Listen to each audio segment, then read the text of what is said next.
오늘 함께 나눌 하나님의 말씀은 마태복음 11장 1절에서 10절까지 말씀입니다. 마태복음 11장 1절에서 10절까지의 말씀, 우리 함께 한 목소리로 합독하겠습니다.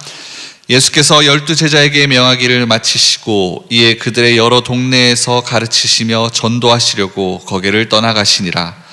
요한이 옥에서 그리스도께서 하신 일을 듣고 제자들을 보내어 예수께 여짜오되 오실 그이가 당신이 오니이까 우리가 다른 일을 기다리오리까? 예수께서 대답하여 이르시되 너희가 가서 듣고 보는 것을 요한에게 알리되 맹인이 보며 못 걷는 사람이 걸으며 나병 환자가 깨끗함을 받으며 못 듣는 자가 들으며 죽은 자가 살아나며 가난한 자들에게 복음이 전파된다 하라. 누군지 나로 말미암아 실족하지 아니한 자는 복이 있도다 하시니라. 그들이 떠나매 예수께서 무리에게 요한에 대하여 말씀하시되 너희가 무엇을 보려고 광야에 나갔더냐? 바람에 흔들리는 갈대냐? 그러면 너희가 무엇을 보려고 나갔더냐? 부드러운 옷을 입은 사람이냐? 부드러운 옷을 입은 사람들은 왕궁에 있느니라. 그러면 너희가 어찌하여 나갔더냐? 선지자를 보기 위함이었더냐?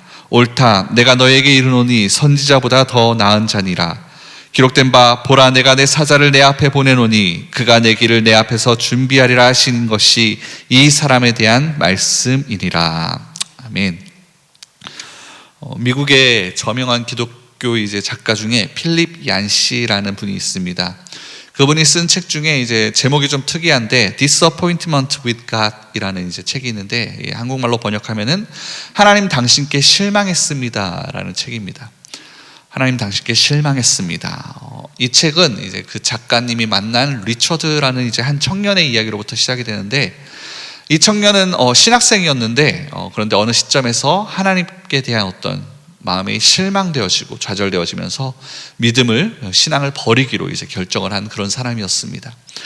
그가 믿음을 버리게 된 이 배경은 어떤 거냐면은 전체적으로 보면 일이 잘 안 풀리고 기도했지만 하나님께서 내 기도에 응답해 주지 않으셨다.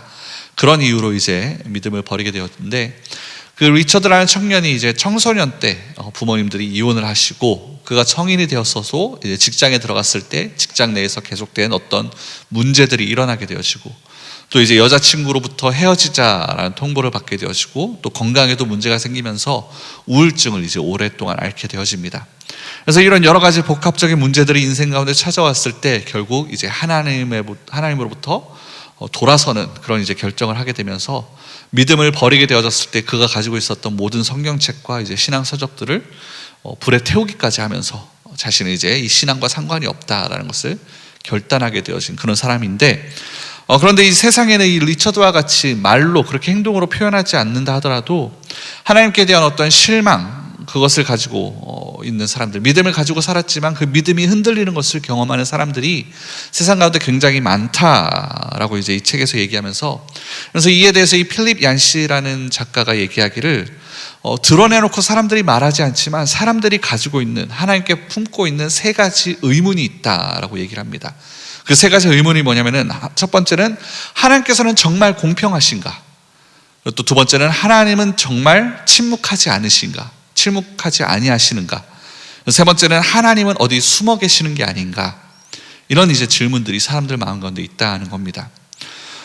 믿음이 좋으신 분들은 이런 질문에 들었을 때 하나님은 의심할 여지 없이 공평하신 분이시고, 하나님은 언제나 우리의 기도에 응답하시는 분이시고, 하나님은 영이시기에 눈에 보이지는 않지만 숨어 계시는 것이 아니다라고 확신 있게 대답을 할 것이지만, 그러나 이 리처드처럼 실질적으로 자신의 인생 가운데 어떤 문제들이 계속해서 찾아올 때, 일이 잘 풀리지 않고 계속해서 악화되고 고난이 계속해서 찾아온다라면, 성경에 있는 그 욥과 같이 어려운 고난에 처해지게 된다면은 마음의 한구석에 이 하나님을 향한 어떤 의심과 회의, 그 실망이 싹트는 것을 우리가 막을 수 없다라는 것입니다.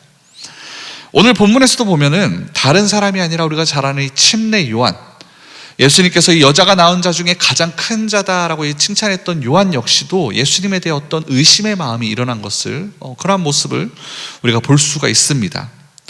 요한이 어떤 사람입니까? 그는 어머니의 배 태수에 있을 때부터 성령으로 충만했던 사람입니다.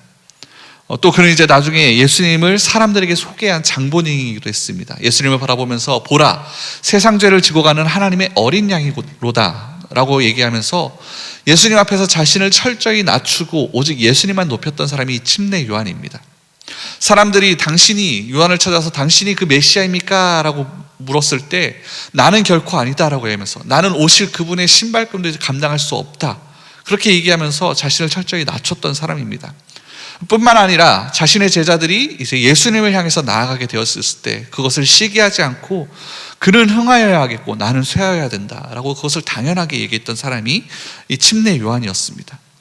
심지어 오늘 본문에서도 예수님이 요한을 칭찬하시면서 세상에서 그와 같이 훌륭한 사람이 없다, 그는 선지자보다 더 나은 자다라고까지 얘기했던 사람이 이 요한입니다. 예수님이 요한에 대해서 뭐라고 말씀하십니까? 7절에 보면은 요한은 흔들리는 갈대가 아니었다라고 말씀을 하시죠. 누가 말하기 이제 여자의 마음은 갈대다라고 얘기하는데 요즘은 그렇게 얘기하면 큰일 나는 것 같습니다. 여자만이 아니라 요즘은 남자들의 마음도 흔들리는 갈대와 같이 줏대 없는 사람들이 너무나도 많은데, 그런데 이 요한이야말로 당시에 이제 당대의 진리에 대해서 정말로 확실한 신념을 가지고 살았던 사람이고, 목에 칼이 들어온다 할지라도 결코 이 진리로부터 타협하지 않았다, 그 불의와 타협하지 않았던 인물이 요한이었습니다. 요한이 지금 감옥에 갇혀 있는데 왜 갇혀 있냐면은 당시 이제 헤롯 왕의 그 불의에 대해서 침묵하지 아니하고 하나님의 말씀을 정확하게 전했던 사람이었기 때문에 옥에 갇히게 되었다라는 것이죠. 요한은 바람에 흔들리는 갈대가 아니었다라는 겁니다. 지조 있었던 그런 사람이었다라는 것이죠. 또 8절에 보면은 침례 요한은 왕국에서 사는 그런 부드러운 옷을 입고 사는 사람들과는 달랐습니다.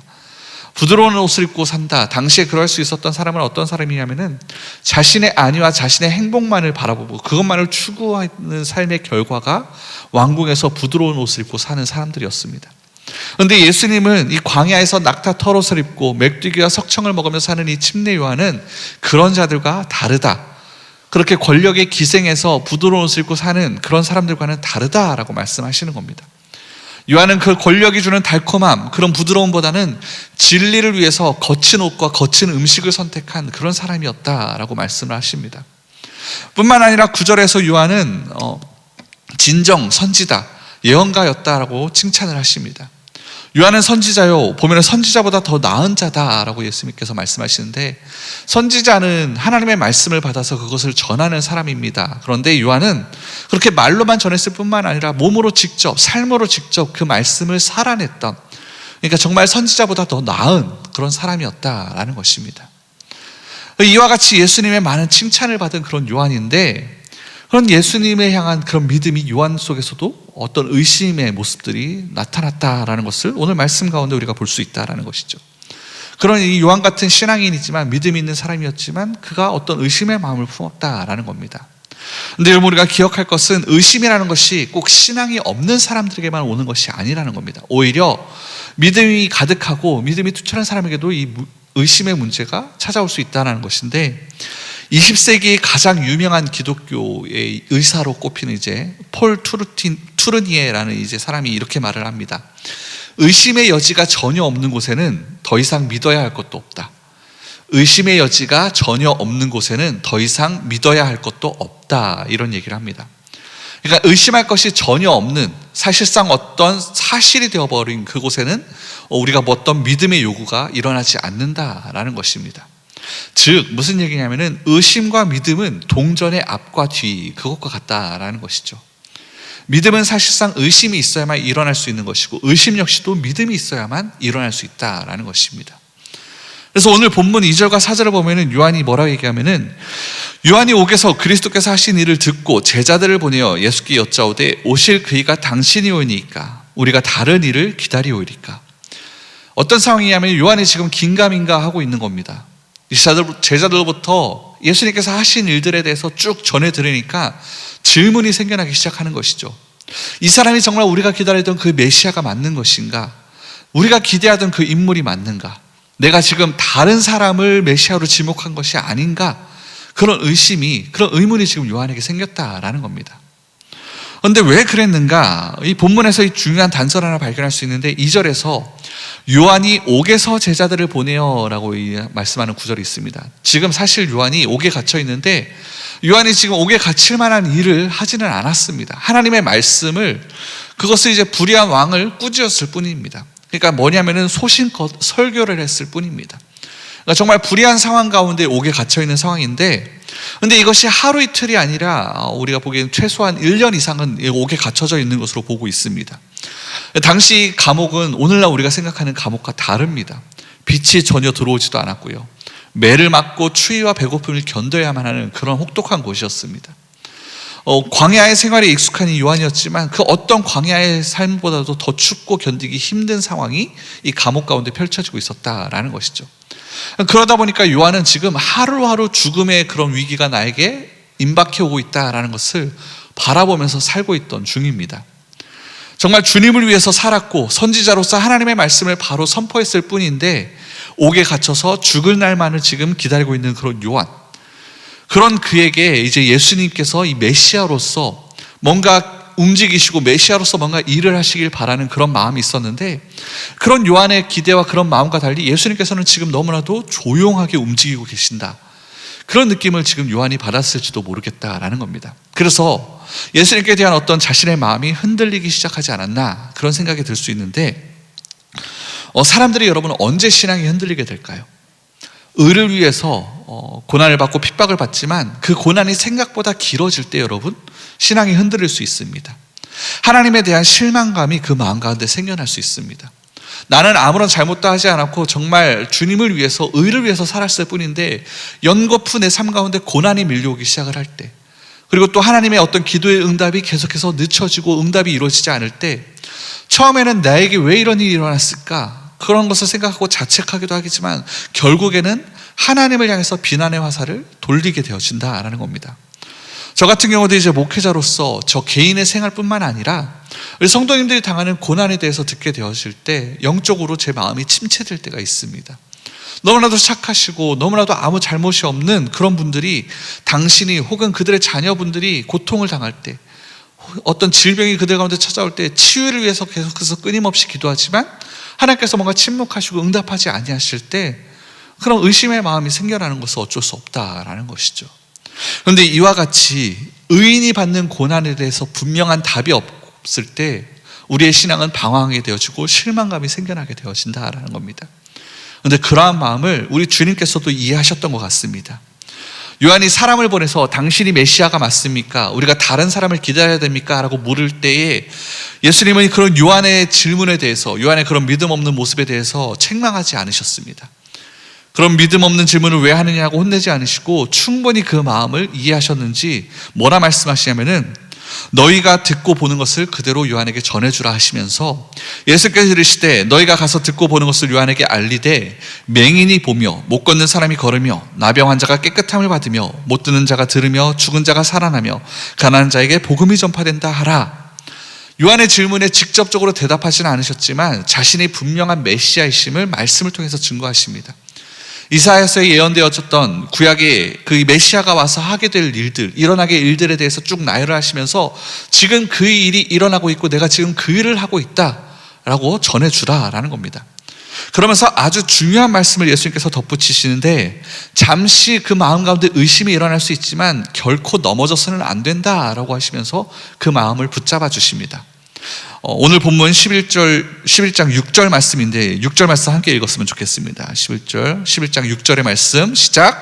누구든지 나로 말미암아 실족하지 아니한 자는 복이 있도다 하시니라. 요한은 예수님께 대해서 뭔가 기대함이 있었습니다.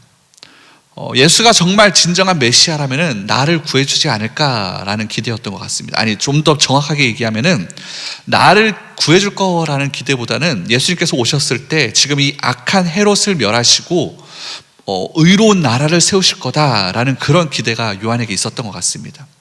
실제로 요한이 메시아에 대해서 소개를 하면서 뭐라고 얘기하냐면은 손에 키를 들고 자기의 타작마당을 정하게 하사 알곡을 모아 곳간에 들이시고 쭉정이는 꺼지지 않는 불에 태우시리라. 마태복음 3장 12절 말씀입니다. 메시아가 오셨을 때 그 모든 알곡은 모아내시고 쭉정이는 불에 태우실 거다. 그러니까 심판하시는 주님으로 오실 것이다. 그런 메시아로 이 땅 가운데 임하실 것이다 라고 생각을 했습니다. 즉 악한 자들을 멸하시고 의로운 자들을 세워내시면서 그 나라, 하나님의 나라를 이룰 거다라는 것을 요한은 기대했다라는 것이죠. 그래서 바로 지금 메시아가 악을 진멸하시면서, 악을 진멸했을 때 그 헤롯, 명확한 악이라고 보여지는 그 헤롯은 멸하게 될 것이고, 의로운 나 요한은 구해낼 것이다. 의로운 나는 하나님 나라에 들어가게 될 것이다. 그런 기대를 했던 것 같습니다. 그런데 그런 기대가 지금 충족되질 않습니다. 오히려 악한 헤롯은 더욱더 악해지고 있고, 의로운 자신은 계속해서 이 옥에 갇혀서 고통당하며 죽을 날만 계속해서 기다리는 것처럼 보여지게 된다는 겁니다. 그런 상황 가운데 지금 예수님은 면회조차 오지 않으십니다. 가끔 오셔서 요한을 격려하시면서 조금만 더 참고 기다려라, 그날이 곧 온다라고 말씀해 주시면 좋겠는데, 주님은 편지 한 장도 없으시고 1절 말씀도 없으십니다. 여기서 이제 요한의 갈등이 시작되는 겁니다. 더 기다려야 되나? 혹은 다른 사람을 내가 잘못 지목한 것은 아닌가? 이 얼마나 심각한 갈등이었습니까? 그죠? 자신이 정작 이 예수님이 그 오실 메시아이심을 증거했는데 그 마음 가운데 이런 생각이 드는 겁니다. 하나님께서, 예수님께서 자신의 그 기대와 같이 일하지 않으셨다라는 것이죠. 그런데 당대 이 메시아에 대한 많은 사람들의 시각이 이와 같은 것이었습니다. 이 유대인들의 생각 가운데 메시아는 우리가 지금 알고 있는 그런 예수님과 같은 메시아가 아니었습니다. 정말 실질적인 정치적인 메시아, 이 땅 가운데 있는 이 로마의 그런 모든 압제를 무너뜨리고 정말 의로운 하나님의 나라 이스라엘을 일으키내실, 그러니까 이스라엘의 메시아를 그들이 바랬다라는 것이죠. 그런데 하나님의 마음은 어떠한 것이었냐면은 이 우주 전체 모든 인류를 향하신 메시아, 그것을 하나님께서 마음 가운데 품으셨는데 유대인들은 그것이 아니었다라는 겁니다. 현실적인 우리의 문제, 그것을 해결해 줄 메시아를 그들이 기다렸고, 그래서 주님께서 막 오병이어를 행하시고 기적을 행하셨을 때 그들이 어떻게 하면은 이 예수님을 왕으로 추대하려고 막 일을 하지 않습니까? 그랬을 때 그 분위기가 막 무르익었을 때 예수님은 그들을 떠나서 산으로 피하십니다. 이와 같은 그런 기대들이 요한의 마음 가운데 동일하게 있었다라는 것이죠. 그래서 갈등하고 회의를 시작하는 겁니다. 회의가 일어나기 시작했다는 겁니다. 그런데 주님은 이렇게 말씀하시는 거예요. 누구든지 나로 말미암아 실족하지 아니하는 자는 복이 있도다. 예수님에 대한 잘못된 기대는 나중에 가면 제자들도 실족하게 만듭니다. 그들이 잘못된 기대를 가지고 예수님을 쫓다가 예수님이 잡히시게 되었을 때 뿔뿔이 흩어지지 않습니까? 그런데 오늘날 우리도 뭔가 잘못된 기대를 가지고 주님을 쫓는다 하면은 우리의 신앙 역시 실족할 수 있다라는 겁니다. 우리에게 일어나는 어떤 영적인 위기와 갈등은 사실 우리 삶에 생겨난 어떤 문제들 때문이라기보다는 주님을 향한, 우리 예수님을 향한 잘못된 이해와 잘못된 기대가 우리의 어떤 위기를 만들어낼지도 모른다라는 것이죠. 말씀을 정리하면은 어제도 나눴습니다만, 우리가 주님을 믿고 따르는다는 것은 여러분 십자가의 길을 가는 것입니다. 그것을 분명하게 여러분 기억해야 됩니다. 그 길은 우리의 기대와는 전혀 다를 수 있습니다. 영광과 존귀로 반짝이고 아름다운 길이 아니라 여러분 피와 땀이 흐르고 눈물이 앞을 가리는 그런 길일 수 있다라는 겁니다. 사실 그런 길이 맞습니다. 그런데 우리가 이것을 명확하게 기억하지 못하고 이것을 알지 못하고 예수님이 그저 내게 복을 주시는 분, 나를 잘되게 하시는 분, 나의 문제를 해결해 주시는 분, 나를 승리케 하시는 분으로만 본다면 여러분, 우리는 예수님으로 인해서 실족할 수도 있다는 것입니다. 내 상황과 환경 속에서 내 기대대로 일하시지 않으시는 그분을 볼 때에 우리는 실족하고 넘어지면서 아예 신앙을 저버리게 될 수 있다는 것입니다. 그런데 내 환경 때문에 의심이 일어날 때 여러분, 내 모든 상황과 환경에 몰두하기보다는 여러분 우리가 무엇을 해야 하냐면은 하나님의 위대하심을 묵상할 수 있어야 된다는 것입니다. 하나님의 마음이 무엇인지 볼 수 있어야 된다는 겁니다. 밤하늘의 별들을 바라보면서 창조주 하나님, 영원하신 그 하나님의 관점에서, 하나님의 시간의 관점에서 우리의 문제의 상황들을 바라볼 수 있어야 된다는 것입니다. 성경의 말씀을 통해서 예수님이 행하신 일들, 하나님만이 행하실 수 있는 일들을 우리가 주목해 봐야 된다는 것입니다. 예수님의 십자가의 부활을 우리가 믿어야만 되고 그리스도 안에서 나타난 그런 하나님의 사랑을 우리가 붙잡을 수 있어야 된다는 것입니다. 예수님은 성령의 능력으로 맹인을 보게 하셨고, 못 걷는 사람들을 걷게 하셨고, 나병 환자를 깨끗하게 하셨고, 또한 못 듣는 사람을 듣게 하셨으며, 죽은 사람들을 살리시고 가난한 자들에게 구원의 복음을 전하셨습니다. 비록 내 삶 가운데 지금 문제가 가득하고 어려움이 가득한다 할지라도, 내 삶 가운데 실질적으로 그런 기적이 일어나지 않았다 할지라도 예수님이 행하신 이 많은 일들은, 그 일들을 우리가 부인할 수 없다는 겁니다. 성경에 기록되어져 있고 어떤 누군가는 지금도 그러한 일들을 경험하고 있다는 것입니다. 그래서 여러분, 나의 초점으로 아니라, 내 상황으로가 아니라 예수님께 우리가 초점을 맞추게 되어질 때 우리 마음 가운데 있는 의심의 구름이 사라지게 될 것입니다. 절망적인 환경 속에서도 여전히 소망을 붙잡고 하나님의 사랑을 믿을 수 있게 될 것입니다. 우리가 그 말씀으로 돌아갈 수 있기를 주님의 이름으로 축원을 드립니다. 예수님을 실족하지 아니할 수 있도록 우리의 상황을 바라보지 마시고 나에게 초점을 맞추지 마시고 예수님의 행하신 일들을 바라볼 수 있기를 주님의 이름으로 축원을 드립니다. 그리고 우리 믿음을 공고히 하시면서 실족하지 않고 믿음을 끝까지 지킬 수 있는 저 여러분 되기를 주님의 이름으로 축원드립니다. 기도하겠습니다. 하나님 아버지, 성경에 계시된 그 말씀 그대로의 예수님을 우리 마음 가운데 받아들이길 원합니다. 주님, 세상이 생각하는 대로 우리에게 복을 주시는 그런 하나님이 아니라 그 모든 길, 우리에게 허락되어진 그 모든 길이 십자가의 고난의 길이라 할지라도 어제 우리가 함께 본 말씀대로 그 길이 우리의 가족과 불화를 가져다주고 아버지 평화가 아니라 검을 가져다주는 그러한 아버지 길이라 할지라도 우리가 주님께서 보여주신 그 길, 십자가의 길, 그것을 온전히 우리가 마음 가운데 새기게 하여 주시옵시고 우리 삶 가운데 있는 많은 문제와 어려움들, 그것에 초점을 맞추는 것이 아니라 나를 위하여 십자가에서 죽으시고 다시 살아나신 주님의 그 기적, 그 모습 가운데 우리가 온전히 나아가게 하여 주시옵소서.